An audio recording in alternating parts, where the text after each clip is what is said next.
বিয়ে বিয়ে তো খারাপ জিনিস না। বিয়ে আমার মনে হয় যে আমার আমার সহপাঠীরা, আমার ক্লাসমেটরা, ওরা কিন্তু রিলেশনশিপ বা এগুলো কিন্তু করে। আমার মনে হয় এগুলো না করে বিয়ে করে বেটার। বিয়ে করা ভালো, একটা হালাল ওয়েতে তুমি থাকো।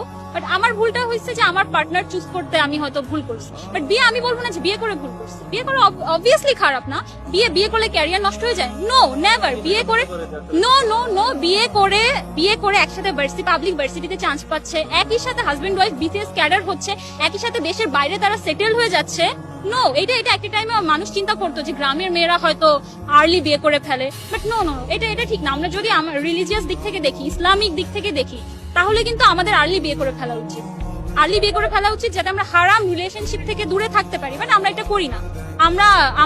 আমাদের সমাজে আমরা এরকম প্রচলিত আমরাই করে ফেলছি যে আমরা রিলেশনশিপে থাকি, পড়াশোনা করি, পরে যে বিয়ে করবো। বাট তুমি যে রিলেশনশিপে থাকতেছো এটাও কিন্তু তোমার পড়াশোনার ক্ষতি হচ্ছে। বাট বিয়ে করলে এই ক্ষতিটা, আর আল্লাহর একটা রহমত আসে কিন্তু বিয়ে করলে। এটা কেউ মানুক আর না মানুক, ইটস ট্রু।